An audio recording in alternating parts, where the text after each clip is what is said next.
Hello and welcome to Real Biz. I'm Rebecca Jarvis here in New York City, and here's what's on our radar today. He is one of the most successful people on the planet, and he started from the bottom. Now he's here on Real Biz. Growing up on Long Island, working 3 jobs, and now Bill McDermott is the CEO of SAP, the biggest software company in the world. Before he began running the multi-billion-dollar company, Bill worked at Xerox, rising from a salesman to its youngest corporate officer and division president ever. From there, he moved on to becoming Executive Vice President of Worldwide Sales and Operations at Siebel Systems and President of Gartner Incorporated. In his new book, Winner's Dream, A Journey from Corner Store to Corner Office, Bill McDermott shares the rags to riches story of how he did it. And Bill sat down with us here at Real Biz to share his secrets to success.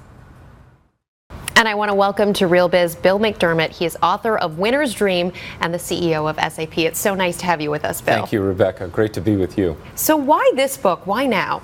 I think the world needs to dream. I wrote this book for the underdog. You know, I wasn't born a CEO. I came up the hard way. And I think lots of young jobs led me to 3 part-time jobs when I was 15, which led me to buying my own delicatessen business when I was 16. And the story goes on from there. So hard work, grit, determination, but always with a dream. What do you think along the way was the smartest decision that you made? Well, obviously marrying my wife, Julie, wow, and having 2 of the greatest kids that any father could ever hope for in a million lifetimes was my greatest decision. But on the career front, when I sold the delicatessen business at 21 and I went to work for Xerox, I went after my dream job. I'm on the Long Island Railroad leaving Amityville, and I guaranteed my dad that I would get the job at Xerox that day. I walk into the hiring center. So many kids with real pedigree, great degrees, beautifully groomed and dressed, ready for the interview. I got my $99 suit from the mall. I figure I'm in trouble. But I asked them, what are they there for? What are you doing today? Well, I'm playing the field, I'm interviewing here, there, and everywhere. I knew exactly why I was there. I was there for my dream job. I read the annual report about the then CEO reinventing the company on total quality management. They went to interview for a sales job. I went to be the next CEO. It's such an important part of your story, the way that you were always thinking. And I think when you read this book, it's sort of a roadmap for anybody out there who has a dream, who that dream is big, yes, like yours at the time. Yes. And who is uncertain about how to get there. And I think a lot of people, one of the issues is where to start. What is that very first step? Yes. What would you say is the first step people should take? As a young person, take a step to work. You know, I talk about newspaper routes and upselling cookies and cards on the route, but get young people involved in the movement of work. Because it's like any other reflex. When you know how to work, and you enjoy the work itself, it becomes your destiny. The other piece is encourage kids to take chances on things that they really believe in. I really believed I could run that delicatessen and make it successful. At 16 years old? At 16 years old. What was it at 16 that made you think, I'm going to sell deli meats and it's going to be a good idea? I had 3 part-time jobs. One at Finest Supermarket. I worked for the town of Amityville, Long Island, and I worked as a busboy in a restaurant. I got the chance to consolidate it into one job. When the deli went for sale, I had a familiarity with the customers. I had a familiarity with the suppliers. I was comfortable in work. And when I had a chance to buy it for $5,500 notes, $7,000 with interest, I pounced on it. But here was the key. I knew my base. I had the blue-collar workers, got to give them credit. They make a lot of money on Friday night, but by Sunday morning, they're kind of broke. So I gave them credit. I knew that lifestyle. I grew up in it. And then there were the senior citizens. They would prefer to have things delivered versus leave their house. We deliver. And then the high school kids, this was the fun part. I couldn't get them to walk a block and a half past 7-Eleven to my store. So one day I get on the line and I say, what are you guys doing all lined up? It's a big store, only 4 at a time in there. Well, they think we might take things. So I watched this and I said, you can come down to my store 40 at a time. And to underscore knowing your customer, one kid says to me, when I want to get treated with beautiful experience, good food, very kind service, I come here. A high school student said this. A high school student. And he said, when I want to steal stuff, I go to 7-Eleven. So the idea is you treat your customers, you segment your markets, and you treat everybody with dignity and respect, and you can grow a pretty good business. What do you say to the person, though, Bill, who says, this guy is clearly smart. He was, for some reason in the universe, he was anointed to be on this path, and he made it. He made it, but a lot of people don't make it. Yeah, I was the underdog. I mean, if you think about my story, you know, climbing up the ladder, going to a no-name school, interviewing for that initial job, I wanted it more. And I think whether you're a kid that doesn't have a lot of financial bandwidth or you're somebody that does, the common denominator here is passion and wanting it more. And I tell people all the time, they're like, well, what do I do with my kids? Because we are well off, or we have means. I teach them that you have to forget that, because your resume and the things you have are not nearly as important as your journey and the fight that you have in you. And whether you're a poor kid or a rich kid, no matter where you come from, you got to act like the underdog. Always prepare, always focus on the prize, and focus on the dream. When you can get kids to figure out the dream, your working life becomes your life's work. I never felt like I went to an office. I always felt like I was working for the dream. And that's really important when you get hit with thunderbolts and setbacks, which I did and everyone does. It helps you get back up again. And so many people, I mean, that thunderbolt, unemployment has been as a very widespread thunderbolt. Yes. And we're finally sort of climbing out of that hole. Yes.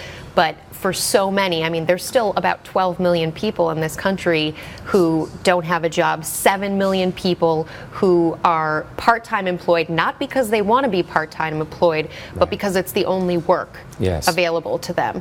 Right. What's your advice to those people right now? Don't lose hope. Read The Winner's Dream.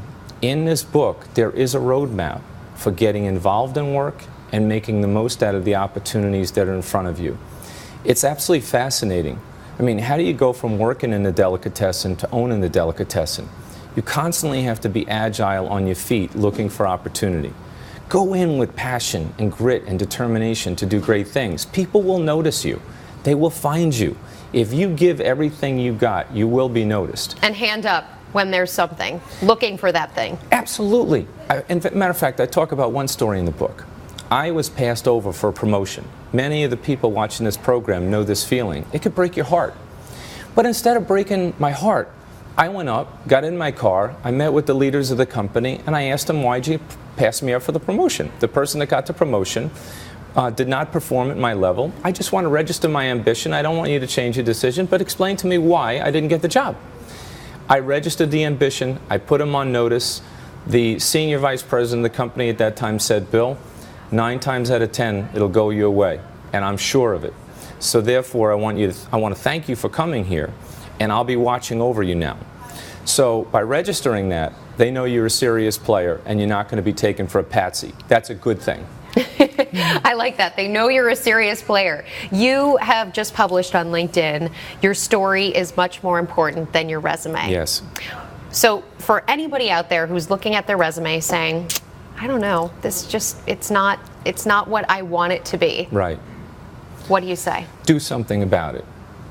Really, think about what your hopes and your dreams are with your life. In The Winner's Dream, I write down my goals, and it's amazing. People have really gotten away from writing down or thinking about goals. Write them down. Write them goals down. Don't do it for somebody else to be impressed with your goals. Do it for you. That inner voice inside of you is telling you to do something with your life. I wrote them down because they were mine. I believed in them because they were mine. You also, there is some vulnerability in that. Yes.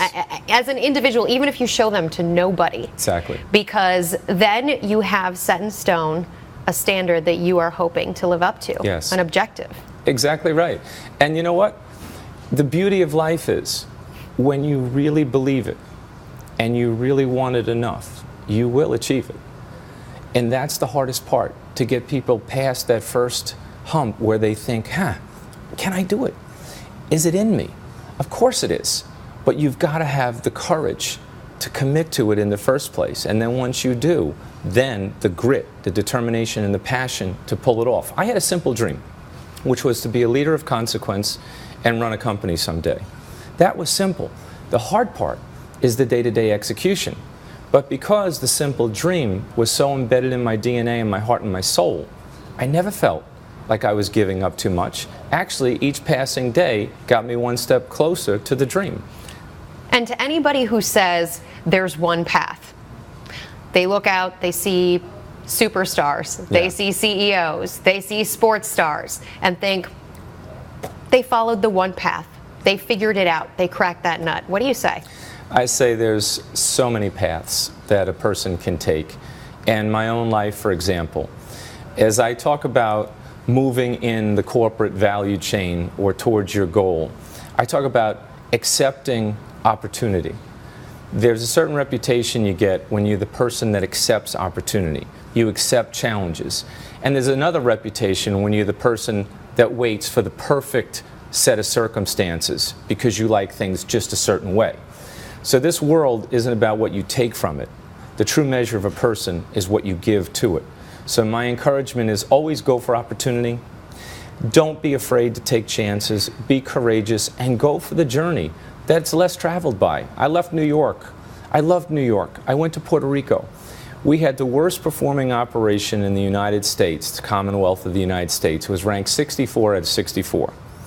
I go into Puerto Rico with a dream that we can become number one. And you're thinking if you make it number one, then you really are something. Then I'm really something, but it's really for the people because I spent my time listening and learning. I'm like, why are you guys last?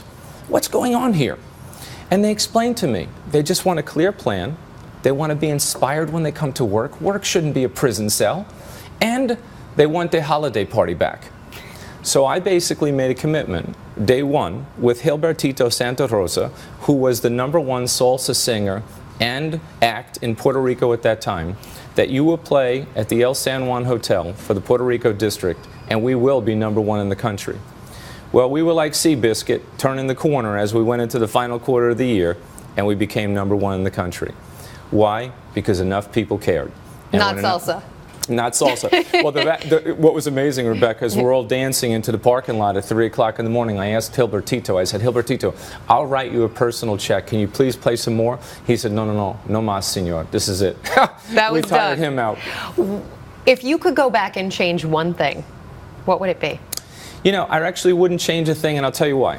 Because even the most painful things that I've been through have led me to someplace better. So, for example, has every job move I've ever made been the perfect one? Absolutely not. Were some of them on the surface a mistake or a lack of cultural DNA or a lack of match? Absolutely. But by going through the pain and enduring it and learning from it, it made me so much better. For example, when I left Xerox after 17 years, I was president of a division, corporate officer. It was my dream job, and I was on my way to my dream. But I decided I need to learn. I need to change. If I'm going to be a broader executive, I need another experience. So I took a chance, and I went to another company at that time to be the president of that company. I got hit by a lightning bolt. My wife was stricken with cancer. I have 2 little kids. I mean, on the surface, you'd say that's a disaster.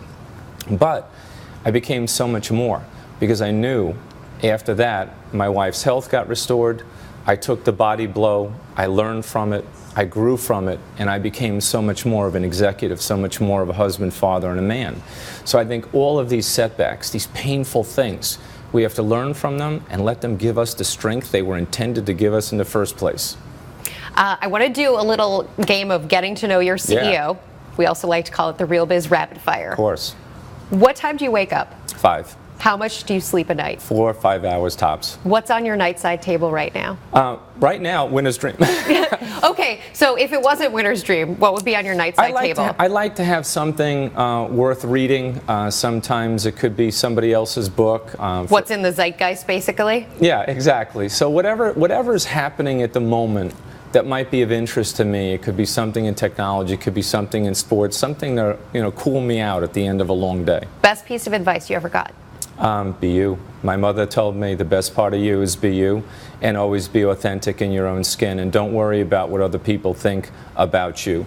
Your character and what you think about you is far more important than their opinion. It's a great note to end it on. Bill McDermott, thank you so much for joining us on Real Biz. An honor to be with you, Rebecca. Thank you.